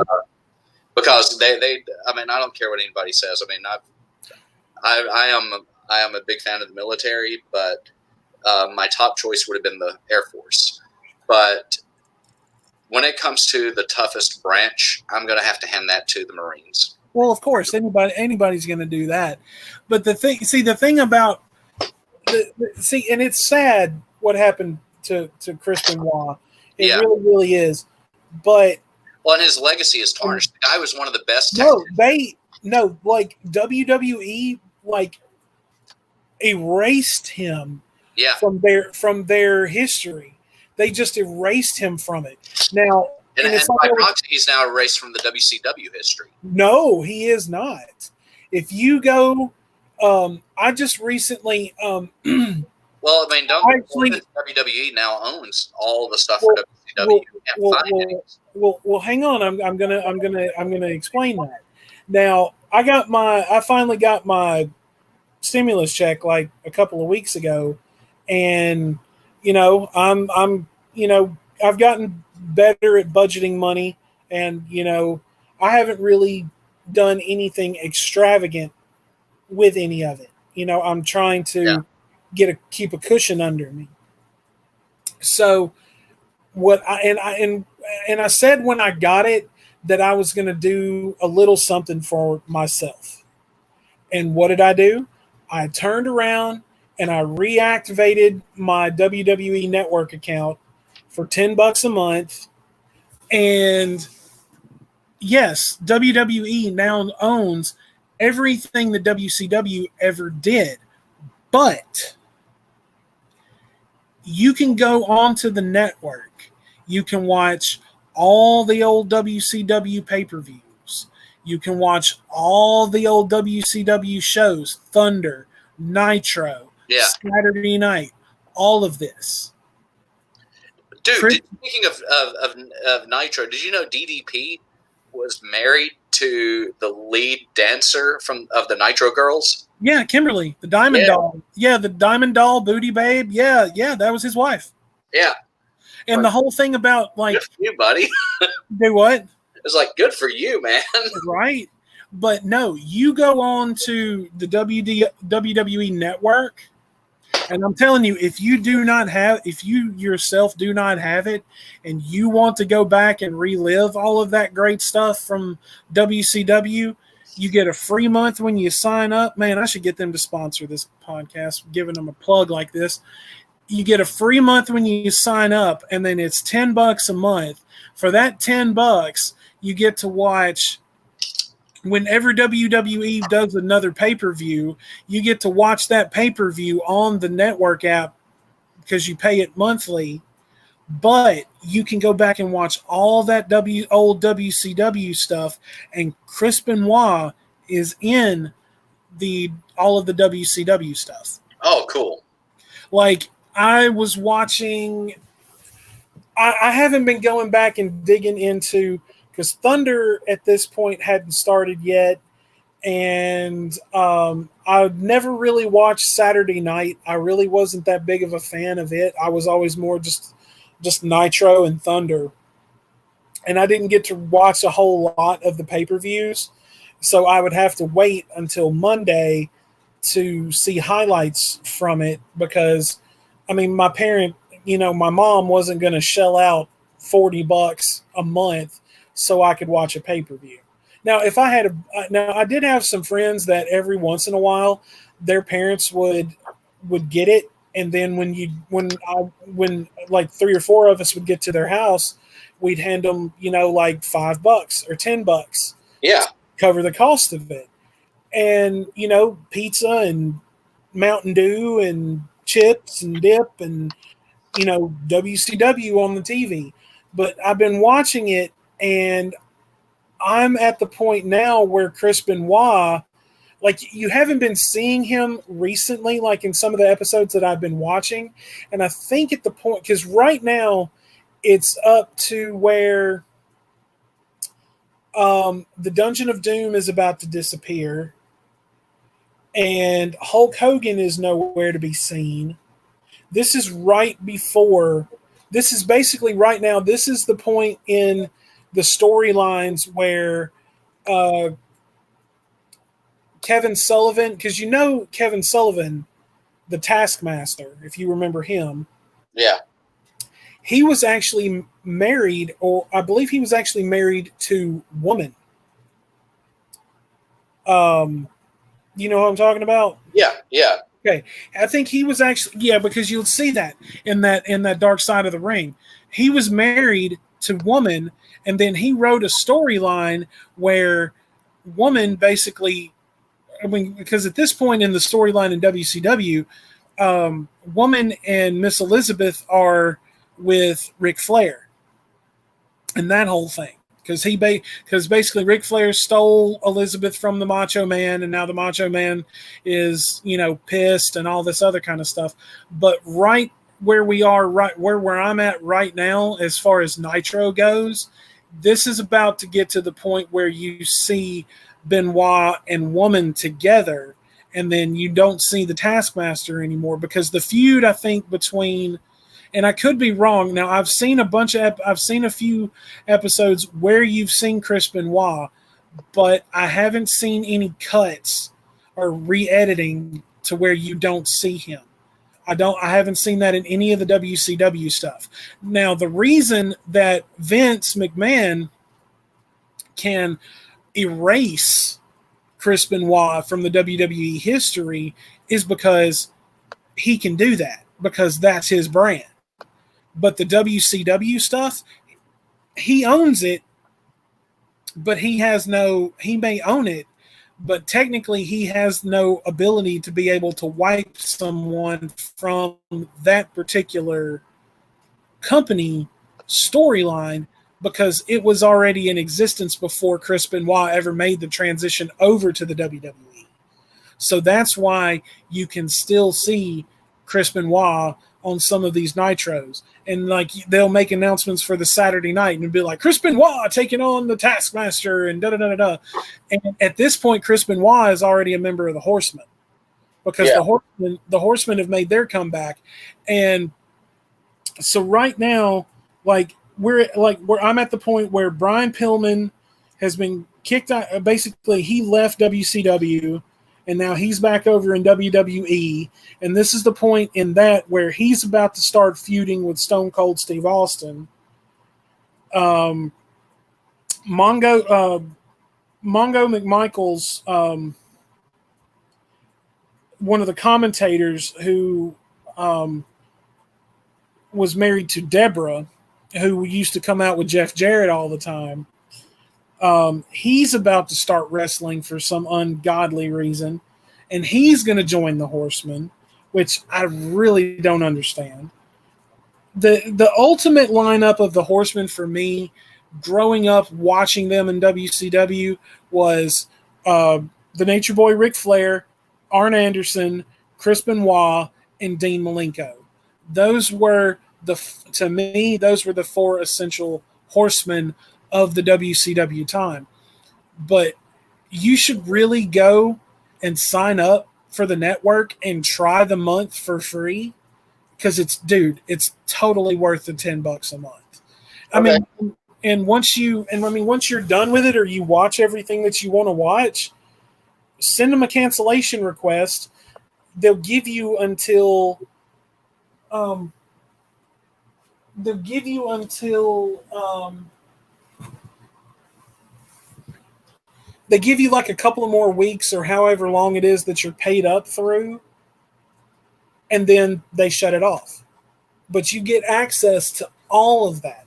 I just watched, oh God, what was that last pay-per-view? Dude, I basically went back and started watching Nitro from its start, from the very start of Monday Nitro. And I'm almost to the point where Monday Nitro is shifting from 1 hour to 2 hours. But I'm also at the point with Nitro and the pay-per-views, because I'm watching them in order. I'm almost to the point where I'm watching Slamboree 96, or I'm about to start Slamboree 96. The next after that is the Great American Bash. And then after the Great American Bash is Bash at the Beach 1996, where we get the absolutely shocking yet phenomenal Hulk Hogan heel turn, which was absolutely, now when I heard about it, I was shocked, because at that point I was a Hulkamaniac. I was a huge Hulk Hogan fan. Hulk Hogan, Macho Man, Ric Flair, and WCW, and all these guys are like legends. And I'd never heard of them until I started watching WCW. And then that's where I heard, Macho Man Randy Savage, Hulk Hogan, Ric Flair, Arn Anderson, all of these Sting. Oh my God, let's not forget the Stinger. But I'm at the point where, the outsiders are about to, like Scott Hall's about to start appearing. I'm at least like maybe 3 or 4 episodes, and I think I'm at least 3 or 4 episodes before that starts, because it started in May of '96. So I'm working my way through, and because the NWO is about to appear. Yeah, and I think the big mistake that they made with the NWO was they put too many people in it, and they ran it into the ground. They did. It was too many people, and when they did the split between the NWO and the Wolfpack, the storyline that they should have done was, Kevin Nash was basically the storyline he was telling was, he missed his friend Scott Hall, and that right there was the perfect conflict to have between the two, because Kevin Nash had become a face by forming the NWO Wolfpack. And he was kind of a face. Well, okay, he was an anti-hero. I'll give you the face term. I'll give you that. But if you really want to, and it was very anti-hero also, but at the same time, look at the Wolfpack look who you had. You had the Macho Man, you had Sting, you had Lex Luger, you had K-Dog. That was essentially all of the Wolfpack members right there. And you almost had DDP, but Hulk Hogan and Dennis Rodman came out and hit him with chairs. Right, and then you had that infamous DDP Karl Malone match. Oh, that's not nearly as bad as the DDP versus with David Arquette, because basically David Arquette got the world championship title, and it was like, and that right there, ladies and gentlemen, is why I hate Vince Russo. he is the one who destroyed WCW because he may be a booker, but he is not a story writer. He has absolutely no concept of storyline or keeping storyline. I mean, for God's sake, Vince Russo even won the title at one point. What was the point of that? I mean, even Vince McMahon won the WWE title at one point, and what did he do the next night? He vacated it. He immediately vacated the title because he's the owner of the company. He's the man at the head of the table. He doesn't need to be worrying about title defense. But there, to me, and you know, when we sign off and everything, dude, I'm telling you, download the app on your smart TV or your Fire Stick or whatever it is you got, and go ahead and sign. I think you'd have to sign up for it online first, but go ahead and sign up for it, dude. I'm telling you. Well, and here's another mistake I think they did with WCW Monday Nitro. They made it 3 hours because I remember watching it where the first hour was them basically putting up all the new talent. Yeah. So the actual storylines you wanted to pay attention to didn't really hit till the second hour. But that was like the stuff that where they well no, not necessarily, because they would still cut the promos during the first hour. Yeah, but they still would have but they would still have they would still take it was about actually the first hour and a half, where it was the second hour and a half is the time you really wanted to pay attention to. Right. So, that was another brilliant plan by the incredibly intelligent Vince Russo. We're already at 2. Hell, let's make it 3. Why? Why would you need to make a wrestling program 3 hours? When it was an hour, when it originally started, when you had Steve Mongo McMichael, Bobby the Brain Heenan, and Eric Bischoff doing commentary, that was fine. An hour was fine, but that left people wanting more. Okay, well then you make the transition to being a 2-hour program, which at that point I think that Raw was a 2-hour program. It just wasn't done live. That's why you would hear Eric Bischoff running off at the mouth about the results of Raw that evening, because it wasn't live and Nitro was live. So, but yes, that is another great and wonderful decision from the almighty Vince Russo, which I can't stand Vince Russo. He's not a worker. He was a scumbag even in the dark side of the ring. Oh God! Because the Montreal Screwjob, he was trying to take credit for the double cross. Right, and I can't remember the guy's name. I see his face just as plain as day. Older guy, heavy set, glasses. He to this day still hates Vince Russo. Who is this? Oh God. Yeah, I can't. I think I know the guy you're talking about. The one. No. Come on. Sorry, it sounded like he was about to cough up a hairball on my bed. Not on. But anyway, hang on. Let me see if I can find who that is.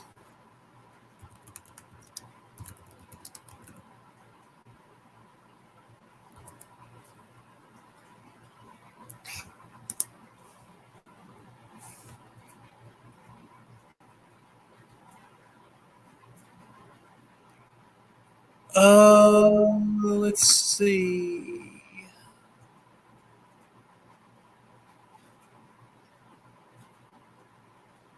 Well, one thing I do want to say, that guy. Cornette. I actually have to believe him more because of the fact that, for one, he doesn't have the reputation that Vince Russo had, but he also too showed you and talked about the prior double cross. Oh, right. I mean, and Cornette, I mean, he is not beneath calling somebody out on their bullshit. And that's one reason why I think Jim Cornette is amazing. Yeah.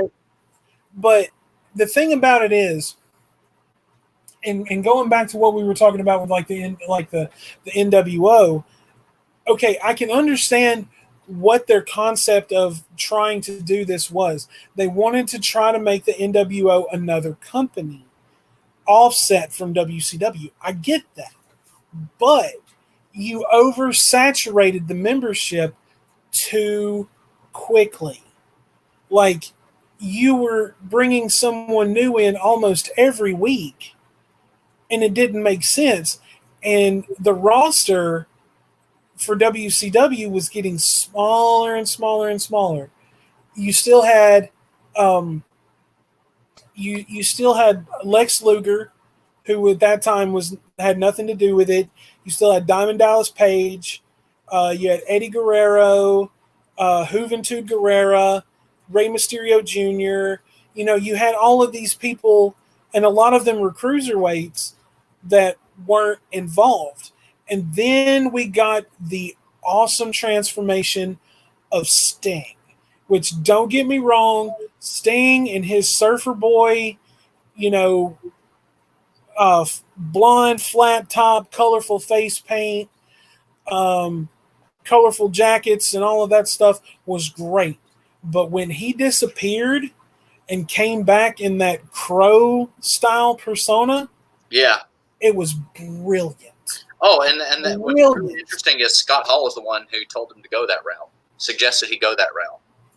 And when they first debuted it, because I was watching a documentary on Sting's career, and when he went with that face paint, he first went where he was still talking, you could still see his mouth, and he had silver instead of black lines. Yeah, because like the first few times you saw him, he still had it in that old Sting style on his face. And then it was a couple of weeks later that he actually made the transition to the full, like, Crow style makeup. And the fact that he didn't speak for over a year was amazing. And then it was a great gimmick, because when he pointed the baseball bat at Hulk Hogan and said, "You're a dead man." Yeah, but it was him and because it was the title vacancy. Oh God.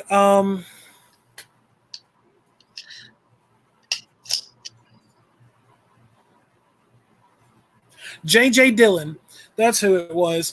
It was me. It was Hulk Hogan, Scott Hall and Kevin Nash, I believe, J.J. Dillon, and Mean Gene Okerlund and Sting were all in the ring together, and J.J. Dillon made the announcement that the title had been vacated, and Sting dropped the belt, pulled the baseball bat out, pointed it at J.J. Dillon, and the first words out of his mouth were, "You've got no guts."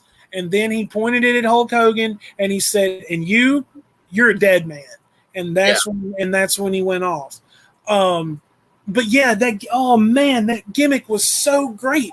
And if you notice in his later on in his career, he's continued with it in a way. He never went back to that surfer boy. He never went back to the real colorful way that he used to be, but he still had, when he finally kind of broke out on his own a little bit after he actually spoke, that charisma started coming back through that he had. Because, I mean, honestly, Sting was always kind of larger than life in a way.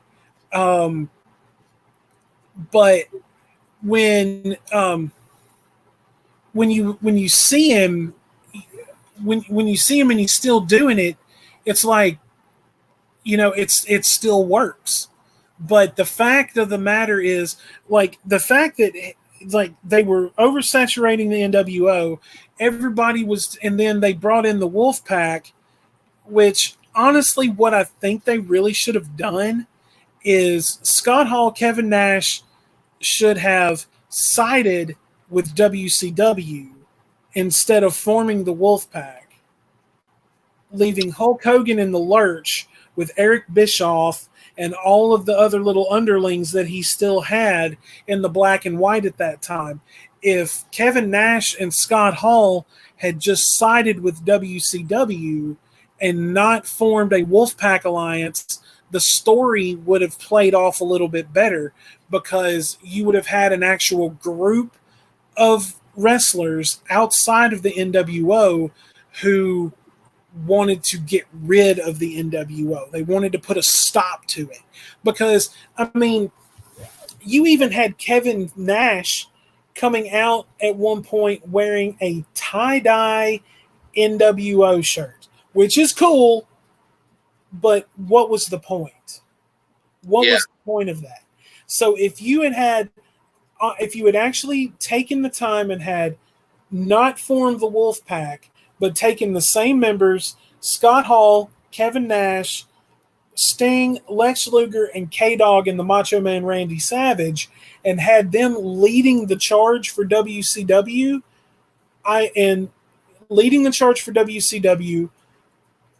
maybe shaking off one or two of the little sad underlings from the NWO, keeping it like Hogan, Bischoff, and maybe like the best that they had, maybe keeping it a small faction until it eventually just went away and then Hulkamania came back. That would have been even better.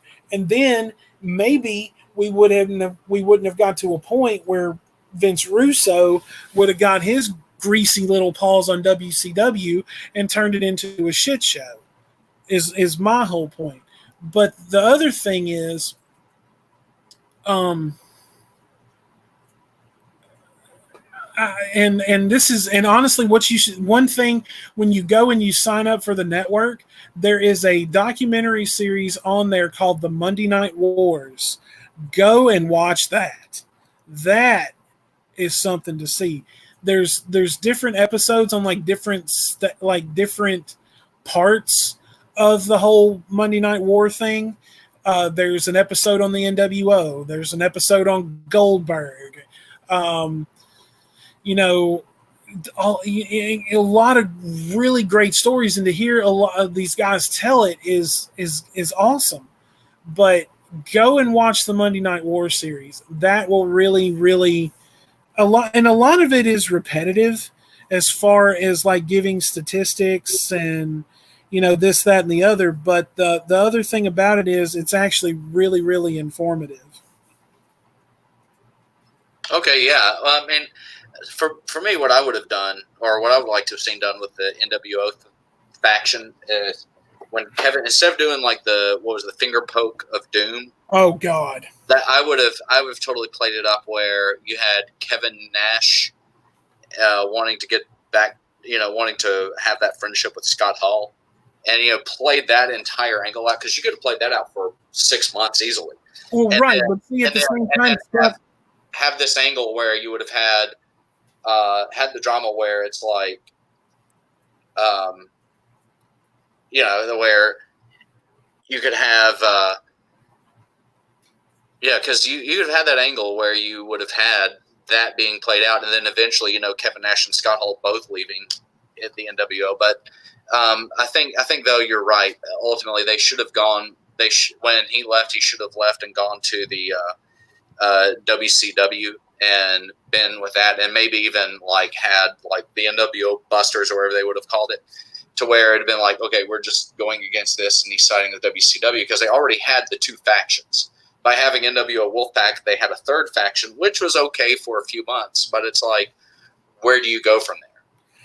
And then they brought in, and then it just got too big. They were both doing these big recruitment drives, and it led to everything being oversaturated, and it wound up killing the brand. If they just kept NWO to maybe like former WWF wrestlers, and then, they would have been able to play it up much more like, oh, this is like old WWF guys versus WCW.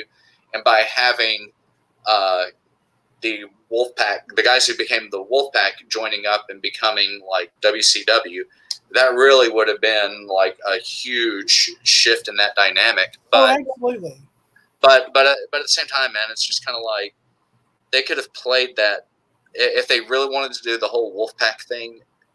They could have played that out much better than what they did. And I agree. And see, my problem with it is if they had kept. We'll see. Also, at that point, like Scott Hall wasn't really on much because at that point, I think he hadn't been released, but I think he was on suspension for being drunk. Because I mean, he was a big alcoholic at that point. Jackal, what's going on? You're a little tardy to the party there, my friend, but glad to have you as always. Just talking about some wrestling here. If you got anything you want to chime in the chat, but you did like Scott Hall. I mean, of course, Scott Hall was a massive alcoholic. Oh yeah, I mean that DDP helped him kick his addiction. And yeah. I mean, I knew that, but at the time, I think he had been suspended for being drunk, like at a live taping or something, or I mean, it was really starting to affect him, and that's when you didn't really see him that much. And then he did come back, and when he came back, I think at one point, like they split him and Nash up. I think Hall went back to the black and white for just a little bit, and then he shifted sides. But I'll have to get a little bit further into Nitro to see about that. But yeah, definitely, man, you should definitely sign up for the network today or this evening and give it a watch because it's actually really, really worth it. Yeah, man. Well, I'm gonna get it. And it's one of those for me, like kind of going back and rewatching all of this stuff. I don't know if I can get into it now, just because. No, it's not, dude. I'm telling you, look. A lot of people have been like, "Why are you watching all that old stuff if you watched it as a kid?" And I'm like, "Okay, this was like over 20 years ago. I don't remember who won these matches. I didn't get to watch I didn't get to watch Nitro every week, and I certainly didn't get to watch all the pay-per-views on a regular basis. So for me to be able to go back and watch all of this and relive it and like re-experience, like get a re-experience with it basically is awesome. Because let me tell you, if you going back and watching the WCW stuff, going back and getting into the Attitude Era and everything, it's so easy to get hooked back into it. It really is. Because I was sitting here watching it was a match between Macho Man and somebody else, and I just remember just sitting there watching it, and I'm like, come on. And then there was the elbow drop, and I'm getting all excited and everything, and he wins, and dude, I'm telling you, it's for it to be that long ago, it's really, really easy to get hooked back into it. Yeah.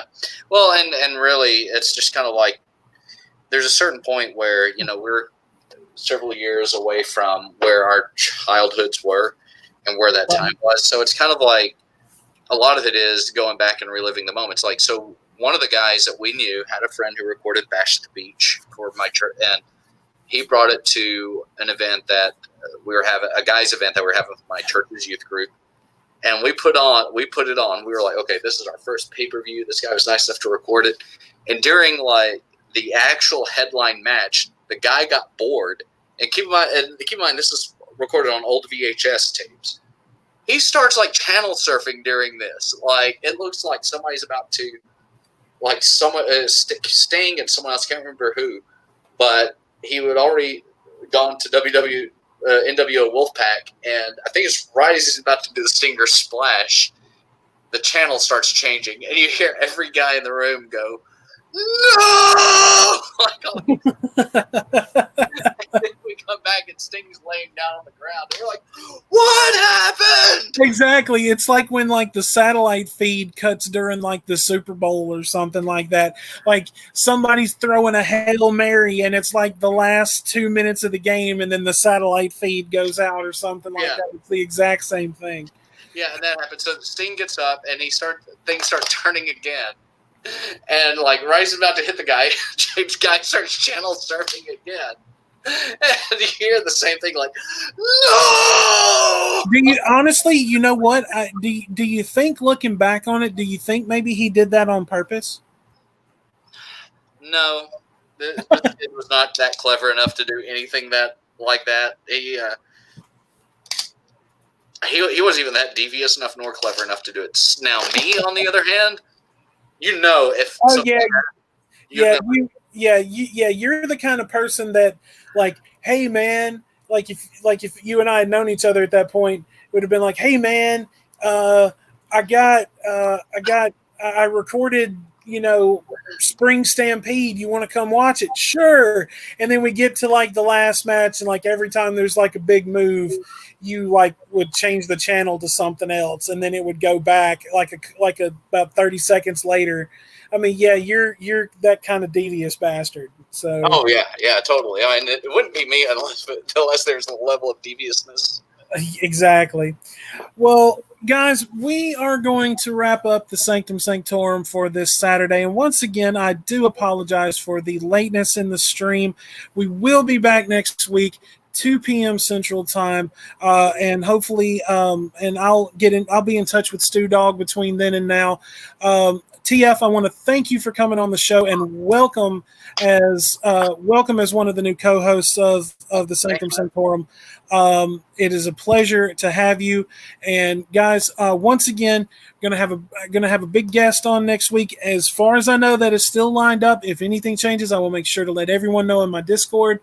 But hit the subscribe button, hit the thumbs up on the give the stream a like, hit the notification bell so you can keep up with us, because now with TF here and Stu Dog going to be joining me, we're really going to make this show a lot more worthwhile, and we're going to see what we can pull out. So in the meantime, TF, thank you for coming on. You're welcome to the cast of the Sanctum. Stu Dog, when you listen to this, welcome to you too, my friend. And everyone, until next week, peace be with you. All right. Later, y'all.